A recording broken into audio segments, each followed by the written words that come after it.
Good evening student. आज बात करेंगे हम लोग अक्षार के बारे में। इसको आप क्षार भी बोल सकते हैं और इंग्लिश में इसको बेस बोलते हैं। तो ये क्या होता है, और कल अपने अम्ल के बारे में डिटेल से पढ़ा था। आज बात करते हैं बेस क्या होता है, और कल की तरह ही बात करेंगे सबसे पहले डेफिनेशन से। डेफिनेशन का मतलब क्या हो जाएगा आपका, ठीक है ना, कौन कौन सी इसमें परिभाषाएं होती हैं, यह क्षार को हम किस प्रकार से डिफाइन करेंगे। सबसे पहला देखिए, ऐसा पदार्थ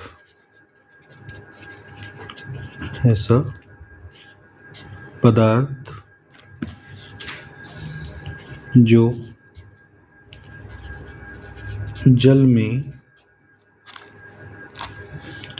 ठीक है ना, ऐसा पदार्थ जो जल में घोलने पर उसका पीएच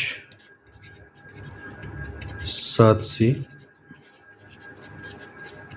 ज़्यादा कर दे, ठीक है, वो आपके अक्षार या क्षार या बेस कहलाते हैं। ये हो गया आपका फर्स्ट डेफिनेशन। आई होप इसमें कोई डाउट आपको नहीं होगा। सेकंड डेफिनेशन क्या बोल सकते हैं, वे पदार्थ, या इस प्रकार से बात कर सकते हैं, वे पदार्थ जो अम्लीय पदार्थों को OH नेगेटिव आयन देते हैं, वो भी आपके क्या कहलाएंगे, अक्षार कहलाएंगे, ठीक है। और एक बात का और ध्यान रखेंगे, बेसिक थोड़ा सा कॉन्सेप्ट है आपका, मैं आपको बता दूं थोड़ा सा। देखिए, ब्रोंस्टेंट, ठीक है, और लोरी, इन दो आपके रसायनज्ञ हुए हैं। इन्होंने अपनी थ्योरी दी थी कि अम्ल क्या होता है, अक्षार क्या होता है, ठीक है। तो उसी के आधार पर ये डेफिनेशन दी गई है आपकी। वे पदार्थ जो अम्लीय पदार्थों में या अम्लीय पदार्थों को OH आयन देते हैं, वो आपके क्षार कहलाते हैं, ठीक। और जो H+ आयन देते हैं, वो इनके अकॉर्डिंग अम्ल कहलाते हैं। इनके अम्ल में तो क्या हो जाएगा, आपका H+ आ जाएगा, और क्षार में क्या हो जाएगा, OH नेगेटिव। ये पहचान के तौर पे इन्होंने बताया था। तो आपकी ये होगी डेफिनेशन नंबर 2। अगर बात करते हैं थर्ड नंबर की, इसकी डेफिनेशन की अगर हम बात करें, तो स्वाद की बात करते हैं, यानी कि टेस्ट किस प्रकार का इसका होता है। तो जो टेस्ट होता है, अम्ल का खट्टा होता है, और इसका जो स्वाद होता है वो होता है तीखा, बिटर बोलते हैं इसको हम लोग, ठीक है ना, या अपनी भाषा में इसको बोल सकते हैं हम लोग कड़वा।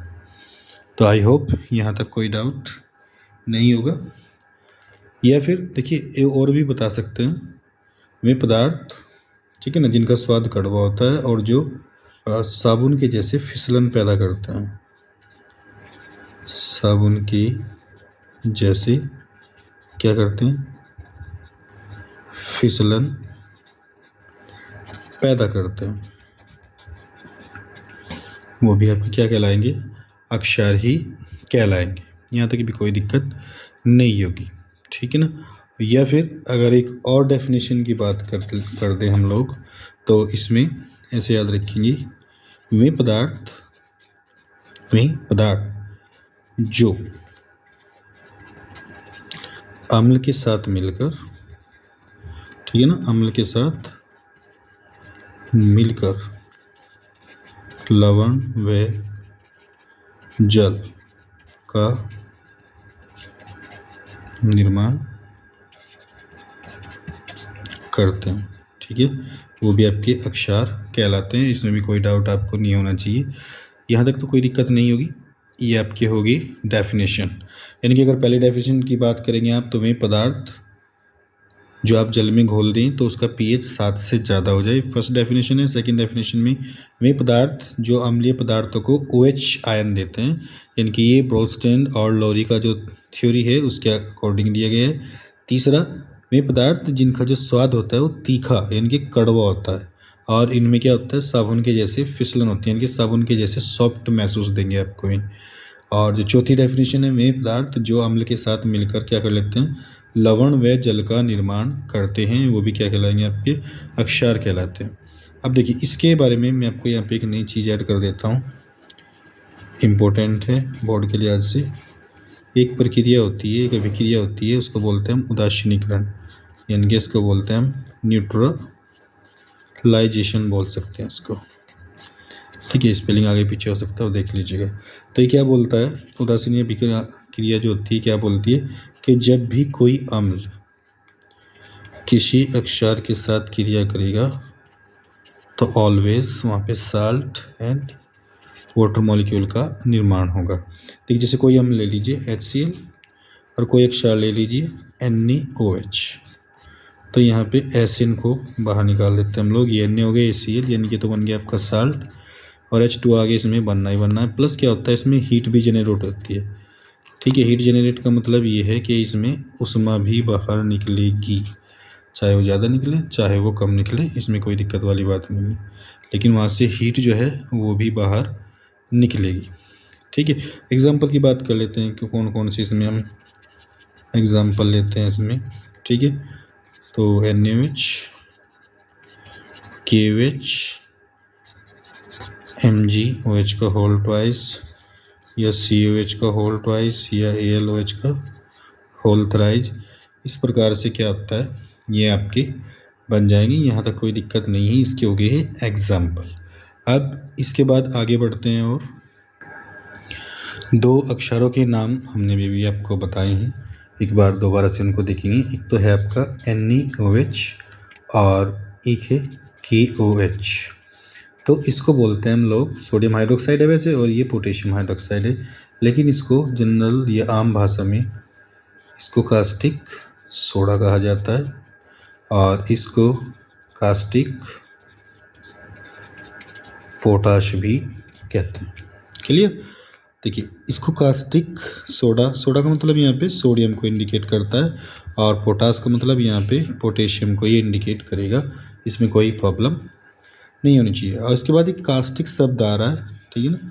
इस कास्टिक का मतलब होता है दाहक, अर्थात जो आपको जलाने का एहसास करे। यानी कि सोडियम या पोटेशियम दोनों ही बहुत क्रियाशील धातु होती हैं, अगर इनको हथेली पे भी रख लेना तो वहाँ पे जलन शुरू हो जाती है, यानी कि जलने वाला गुण पैदा होता है। इस वजह से इसको दाहक बोलते हैं लोग, दाहक या कास्टिक। यहाँ तक कोई समस्या।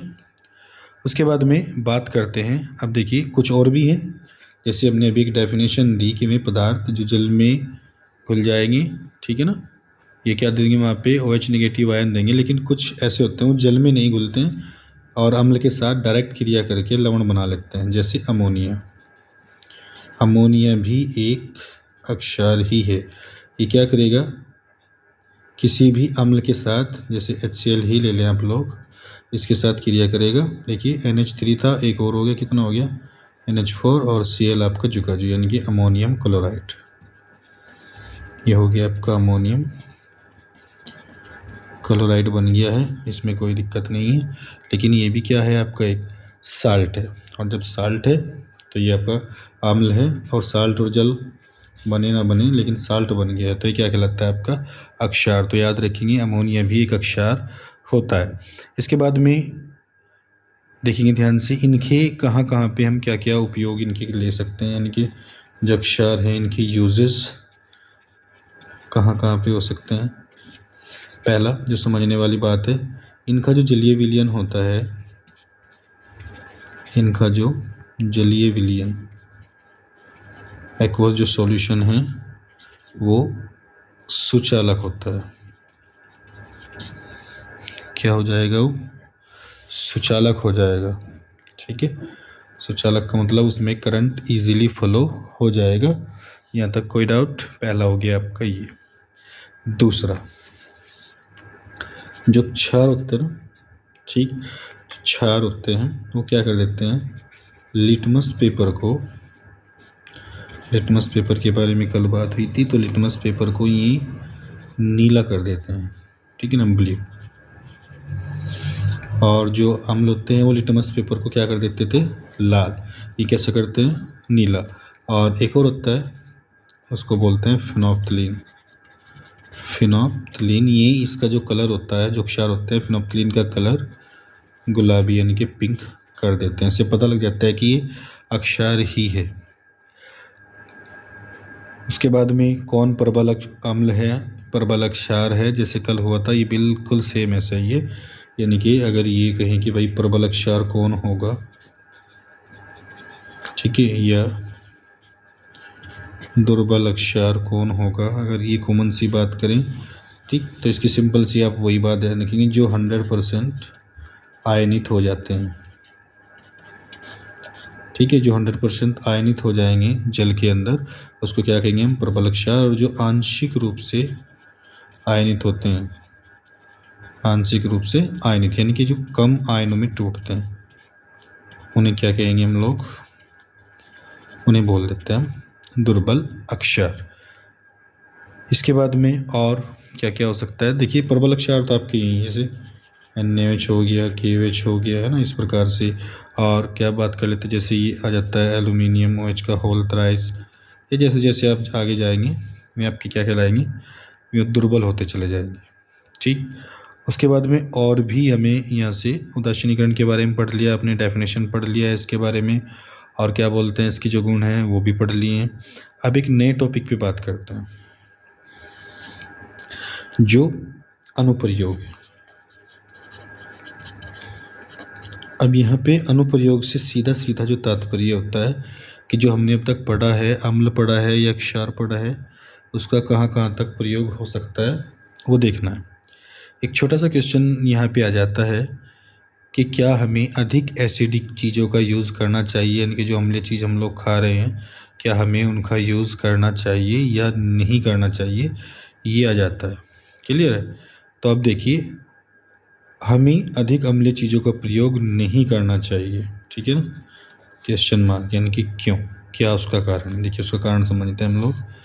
उसका कारण है आपका जो इनेमल होता है, जबड़ा जिसको बोलते हैं, ठीक है, ये क्षारीय होता है, बेसिक। और जो आप लोग खा रहे हैं खट्टी चीज़ों में क्या होगा, अम्ल होगा, ठीक है। और आपने पढ़ा है कि जब भी कोई अम्ल, उसको कोई क्षार मिल जाता है तो वहाँ पे क्रिया होनी ही होनी है, और वहाँ पे लवण प्लस जल का निर्माण होना। तो लवण और जल का निर्माण होगा। अगर आप खट्टी चीज़ें लगातार खाते रहेंगे तो जो आपका जबड़ा है, इनेमल है, इसमें जो क्षय है यानी कि विघटन, यानी कि इसका बारीक होना शुरू हो जाता है। तो हमको ये चाहिए कि हम अम्लीय चीज़ों का कम यूज़ करें, अन्यथा हमारा जबाड़ा जो है वो, आप समझ रहे हैं क्या हो जाएगा उसका, क्योंकि अम्ल अक्षार के साथ क्रिया करेगा, लवण और जल वहाँ पे बनेगा, साल्ट बनना है, और उसके बाद में हमारे जबाड़े का कमज़ोर होना ही होना तय है। तो यहाँ पे एक बेसिक क्वेश्चन था आपका ही, जो आपको पता होना चाहिए किस प्रकार से हम क्या करते हैं। तो दोबारा से एक बार फटाफट रिवीजन कर लेते हैं। अम्ल क्या होता है, क्षार क्या होता है। अम्ल तो कल हमने बता दिया था, इसका बिल्कुल उल्टा हो रहा है। जैसे ये क्या होता है कि pH अक्षार में 7 से ज़्यादा हो जाता है और अम्ल में 7 से कम हो जाता है। क्लियर? उसके बाद में जो अम्ल है आपके, अम्ल में तो क्या होते हैं H+ यानी कि प्रोटॉन यानी कि हाइड्रोजन आयन देता है, और अक्षार में OH आयन देता है। प्रोस्टेंट लोरी की जो थ्योरी है उसके हिसाब से अगर टेस्ट की बात करेंगे तो इनका टेस्ट कैसा होता है, इनका खट्टा होता है, ठीक है, और इनका तीखा यानी कि कड़वा होता है। उसके बाद में और जो पदार्थ, ठीक है ना, अम्ल के साथ मिल जाते हैं और मिलने पे लवण और जल का निर्माण कर लेते हैं, ये दोनों के दोनों में कॉमन रहेगा, क्योंकि अम्ल अक्षार से मिलता है और अक्षार अम्ल से मिलता है, तो इसमें भी तो कोई दिक्कत नहीं होगी। उसके बाद में ये जो विशेष एक ध्यान रखना है कि क्या क्या इसमें होता है, ठीक है, देख लेते हैं एक बार इसको भी हम लोग। जो अम्ल होता है वो लिटमस पेपर को, ठीक है ना, नीले से लाल में कन्वर्ट कर देता है, जबकि जो अक्षार होता है वो लिटमस पेपर को नीले में ही कन्वर्ट करता है, और जो फिनोप्थिलीन होता है उसका कलर वो गुलाबी कर देता है। ये आपने अक्षार के बारे में पढ़ लिया है। तो आज अम्ल और अक्षार आपका ख़त्म होता है। नेक्स्ट वीडियो में जो आपकी कोर्स में साल्ट होंगी, है ना, जो लवण हैं, उनके बारे में हम लोग विस्तार से चर्चा करेंगे, और आपका फिर ये पार्ट नेक्स्ट प्रश्नावली के साथ में, उसके बाद इनकी 4 वीडियोज़ में आपका पार्ट बिल्कुल ख़त्म हो जाएगा। इनकी 15-15 मिनट की 4 वीडियोज़ होगी ऑलमोस्ट, यानी कि 1 घंटे में आपका दूसरा चैप्टर फिनिश हो जाएगा।